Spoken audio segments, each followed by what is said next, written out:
আমাদের বিএনপির 47তম প্রতিষ্ঠা বার্ষিকী হয়েছে। প্রতিষ্ঠা বার্ষিকী তো বুঝিয়ে আমরা সবাই না।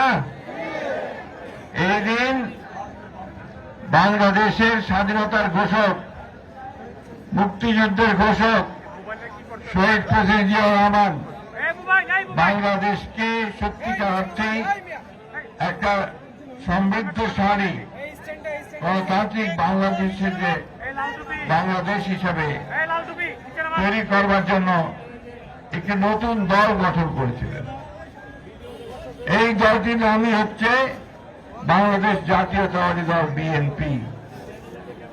তার আগে তিনি একটা ফ্রন্ট তৈরি করেছিলেন। সেই ফ্রন্টে বাংলাদেশের দেশপ্রেমিক রাজনৈতিক দলগুলো আওয়ামী লীগ ছাড়া বাকি সবাই যোগ দিয়েছিল এবং এদেরই একসাথে মতামতের ভিত্তিতে তিনি সেই নেতৃবৃন্দকে নিয়ে এবং জনগণকে সঙ্গে নিয়ে নতুন দল বাংলাদেশকে তৈরি করবার জন্য বিএনপি বা বাংলা জাতীয়তাবাদী দল গঠন করেছিলেন। আপনারা যারা পুরনো মানুষ, অনেকে আমি দেখতে পাচ্ছি দূরে দূরে আছেন, তারা জানেন যে বিএনপি গঠন হওয়ার পরে বাংলাদেশে একটা নতুন একটা উদ্দীপনা সৃষ্টি হয়েছিল। মানুষ 1972 সাল থেকে 75 সাল পর্যন্ত আওয়ামী লীগের যে দুঃশাসন দেখেছে, যে লুটপাট দেখেছে, হত্যা দেখেছে, গণতন্ত্রকে হত্যা করা দেখেছে এবং সবশেষে সমস্ত রাজনৈতিক দলগুলোকে নিষিদ্ধ করে দিয়ে একটিমাত্র দল বাকশাল তৈরি করেছিল। বন্ধুগণ, সমস্ত পত্র পত্রিকা বন্ধ করে দেওয়া হয়েছিল, কোন বাক স্বাধীনতা ছিল না, কেউ কথা বলতে পারত না এবং সমস্ত মানুষের যে ন্যূনতম যে মানবিক অধিকার, সেই মানবিক অধিকারগুলো শেখ মুজিবুর রহমান কেড়ে নিয়েছিলেন। এই কথা আমরা ভুলিনি, ভুলতে পারি না। আমাদের নেতা, আমাদের দলের প্রতিষ্ঠাতা শহীদ প্রেসিডেন্ট জিয়াউর রহমান আমাদেরকে সেইখান থেকে মুক্তি দিয়ে একটা গণতান্ত্রিক বাংলাদেশ নির্মাণ করবার কাজ শুরু করেছিলেন। আগে ছিল মাত্র একটা দল বাকশাল, আর উনি করলেন অনেক দল, বহু দল। সব দলগুলো তাদের মতামত প্রকাশ করবে, সব মানুষ তার মতামত প্রকাশ করবে, সেই স্বাধীনতা তার থাকবে, এটাই ছিল মূল উদ্দেশ্য। শুধু তাই নয়, একদিকে যেমন তিনি এই রাজনৈতিক কাঠামো পরিবর্তন করলেন, মানুষের অধিকার ফিরিয়ে দিলেন, অন্যদিকে তিনি অর্থনীতিতে একটা বৈপ্লবিক পরিবর্তন আনলেন। কৃষিতে আনলেন একটা বিপ্লবের সূচনা। যে বাংলাদেশে 1974 সালে ভয়াবহ দুর্ভিক্ষ হয়েছিল, লক্ষ মানুষের না খেতে পেয়ে মারা গিয়েছিল আওয়ামী লীগের দুঃশাসনের কারণে, সেই বাংলাদেশে 75, 76, 77 সালে তিনি উদ্বৃত্ত ধান উৎপাদনের দেশে পরিণত করলেন এবং বাংলাদেশ থেকে ধান রপ্তানির ব্যবস্থা করলেন। বন্ধুগণ, প্রতিটি কলকারখানায় উৎপাদন বন্ধ হয়ে গিয়েছিল, সেই কলকারখানাগুলিকে খুলে দিয়ে 3 শিফটে কারখানা চালু করার ব্যবস্থা করলেন।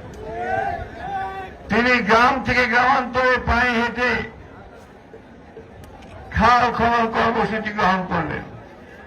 যে নদীগুলো, খালগুলো মজে গিয়েছিল, এই দাঁড়াও, স্লোগান পড়া দিলেও চলবে, সারাদিন শুধু স্লোগান দিলে রাজনীতি হবে না বাবা। শহীদ যা করছে তা করতে হবে। কয়জন আজকে কোদাল ধরো আমি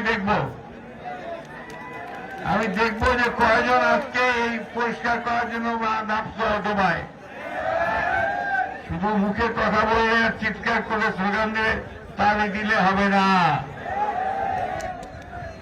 শহীদ জিয়া যা করেছে আমাদেরকে তাই করতে হবে। আমাদের নেতা তারেক রহমান সাহেবকে আমাদেরকে করতে যা নির্দেশ দিচ্ছেন তা আমাদের করতে হবে। আমাদের নেত্রী খালেদা জিয়া আমাদেরকে যে পথ দেখিয়েছেন সেই পথে আমাদেরকে চলতে হবে, তাই না? তিনি যখন এই অর্থনীতির পরিবর্তন সূচনা করলেন, গার্মেন্টস আনলেন, পোশাক শিল্প, আপনাদের যে মিরপুর, মোহাম্মদপুর, টঙ্গী, আশুলিয়া, এই নারায়ণগঞ্জ সমস্ত এলাকাগুলোতে লক্ষ লক্ষ মহিলা কাজ করে, তাই না? কোথায় কাজ করে? গার্মেন্টস ফ্যাক্টরিতে। এরা বাংলাদেশে সবচেয়ে বেশি আয় আনে। বিদেশ থেকে ডলার, সেই ডলার নিয়ে আসে তারা, আর ওই ডলার দিয়ে আপনাদের উন্নয়ন হয়। আপনাদের যে সমস্ত খাওয়া আমরা উৎপাদন করি না, তেল, লবণ, এই সমস্ত জিনিসগুলো আমদানি হয়, আর ওখান থেকে টাকাটা দেওয়া হয়। আমাদের হাজার হাজার লক্ষ ভাই তারা বিদেশে, মিডল ইস্টে, মধ্যপ্রাচ্যে, দুবাইতে, সৌদি আরবে, ওমানে, ইরানে, ইরাকে চাকরি করে টাকা পাঠায়, তাই না? সেই টাকা দিয়ে কিন্তু আমরা বাবুগিরি করি, ঠিক না? তো এইটা জিয়াউর রহমানের অবদান।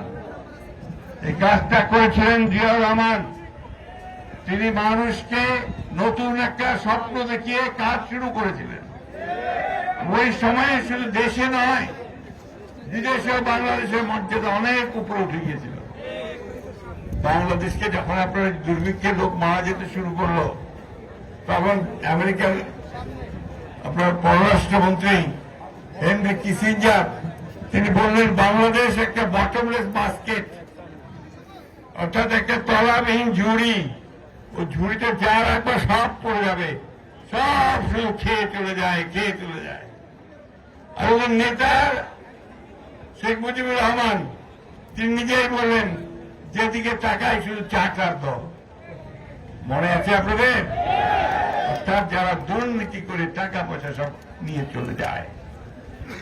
তিনি বললেন, অনেক কম্বল আসছে সেসব বিদেশ থেকে বাংলাদেশের জন্য, সব কম্বল আওয়ামী লীগের নেতারা চুরি করলো। তিনি বললেন যে এত জনে এত কম্বল আসলো, আমার কম্বল কই? এই ছিল তখনকার বাংলাদেশ। বন্ধুগণ, সেইখান থেকে শেখ মুজিবুর রহমান তার দলকে তুলে উপরে নিয়ে আসলেন। বিদেশে জিয়াউর রহমানকে ইরাক ইরান যুদ্ধ রাখছিল, সেই যুদ্ধের মধ্যস্থতা করতে তাকে পাঠানো হয়েছিল জাতিসংঘকে। তিনি জাতিসংঘের যে নিরাপত্তা পরিষদে অস্থায়ী নির্বাচন, সেইখানে জাপানের সঙ্গে প্রতিদ্বন্দ্বিতা করে নির্বাচিত হয়েছিলেন সদস্য। তাকে বাংলাদেশের বাইরে নেতারা সবাই সেলুট করত। একটা গরিব দেশ থেকে এত সৎ, এত যোগ্য একজন নেতা উঠে আসতে তারা আর আগে কখনো দেখেনি। বন্ধুগণ, তারই উত্তরসূরি আমরা সেই বিএনপি করি। সেই বিএনপি করে যদি আমরা আওয়ামী লীগের মতো চাচার দলে পরিণত হয়ে, তাহলে কি মানুষ আমাদের ভালোবাসবে? এটা মাথায় রাখবেন সবাই। ইনশাআল্লাহ বললে হবে না, কাজে দেখাতে হবে। আমরা দেখাতে চাই যে আমরা আমাদের নেতা জিয়াউর রহমান সাহেবের মতোই সৎভাবে দেশ পরিচালনা করতে জানি।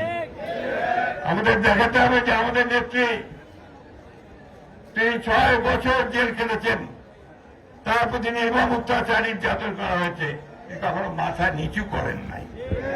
আপনারাও খুব কষ্ট করেছেন।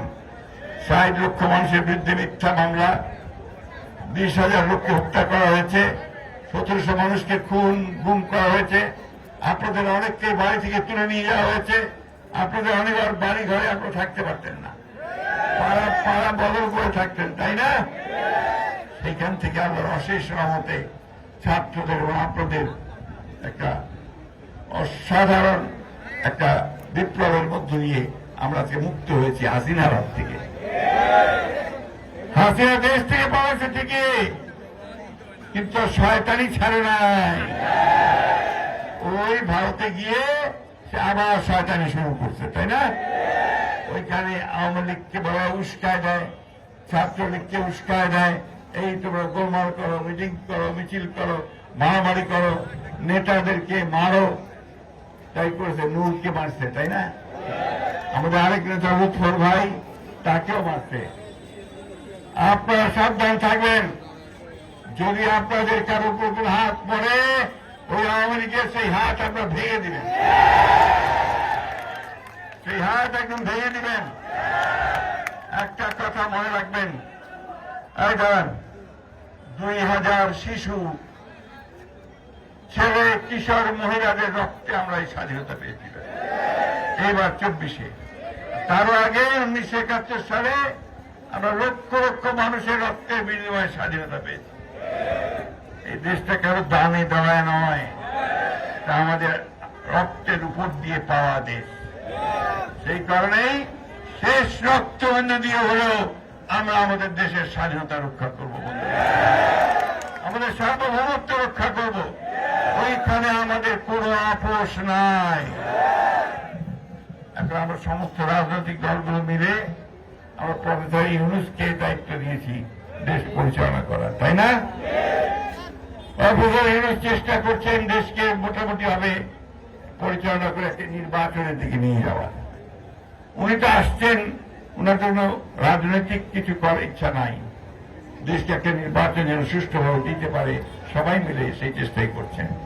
তার জন্য আমরা কিছু সংস্কার দিয়েছিলাম, 31 দফা। 31 দফা মনে আছে আপনাদের? সেই 31 দফায় যে সমস্ত দফাগুলো দেওয়া ছিল সেগুলোই আজকে নতুন করে করা হচ্ছে।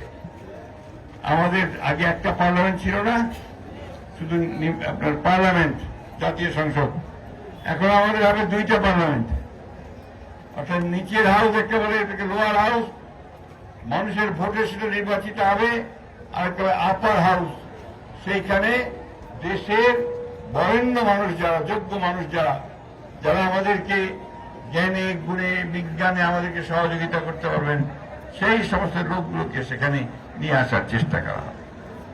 বন্ধুগণ, আগে প্রধানমন্ত্রী আর রাষ্ট্রপতির ক্ষমতার ভারসাম্য ছিল না, সব কিছু প্রধানমন্ত্রী করে ফেলত, হাসিনাই সব ছিল, তাই না? এখন থেকে রাষ্ট্রপতি এবং প্রধানমন্ত্রীর ক্ষমতার মধ্যে ভারসাম্য তৈরি করা হবে।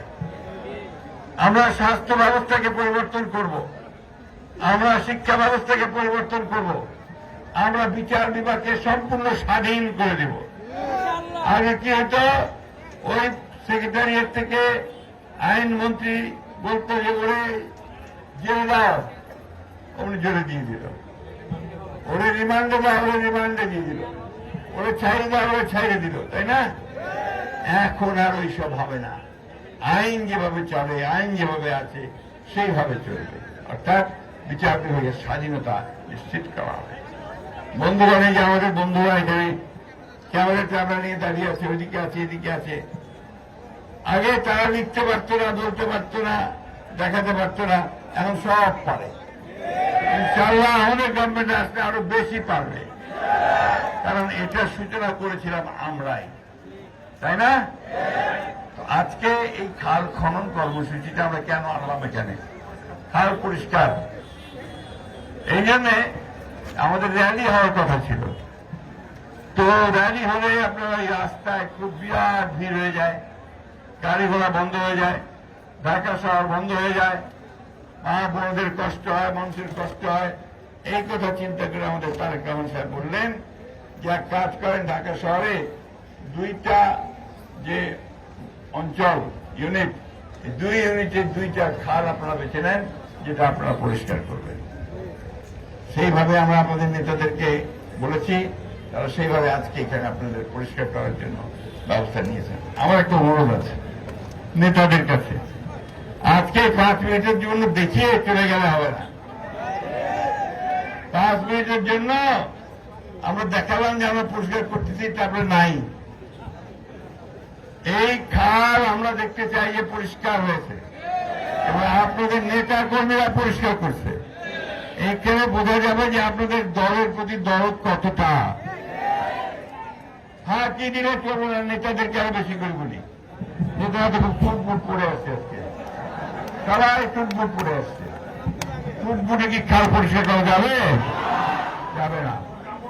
গামবুট পরেন বা হাফ প্যান্ট পরেন, পরে সবার সঙ্গে লাগেন, তাই না? মহিলা নেত্রীরা কেউ কেউ পার্লার থেকে আসছে, আমি দেখতে পাচ্ছি। এই প্রোগ্রাম হবে না, হাঁটতে হবে, জনগণের কাছে যেতে হবে, বাড়ি বাড়ি গিয়ে বিএনপির কথা বলতে হবে। জিয়াউর রহমান, খালেদা জিয়া, তারেক রহমানের কথা বলতে হবে, তাই না?